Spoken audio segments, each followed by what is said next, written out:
ఈ మాత్రం సౌందర్యానికే ఇంత దాసులు అయిపోయావే, ఇంతకన్నా లోకోత్తరమైన సౌందర్యాన్ని చూస్తే ఇంకేమైపోతావో.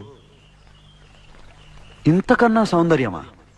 ఉండదు కాక ఉండదు. అరే ఉందనుకో ఏం చేస్తావు అంటున్నాను. అరే అనుకోవడానికి ఆస్కారమే లేదు అంటున్నా. అరే ఒకవేళ ఉంటే ఏం చేస్తావు అంటున్నాను. ఇంతకన్నా ఆనందప్రదమై, ఆద్యంత రహితమై, అనంతమై, నా హృదయమంతా నిండి నన్ను తనలో నింపుకునే సౌందర్యమై ఉంటే అరే ఉండదయ్యా స్వామి. అరే ఉంటే ఏం చేస్తావయ్యా? ఆ సౌందర్యానికే దాసోహం అంటాను. అయితే రా చూపిస్తాను. పద చూస్తాను.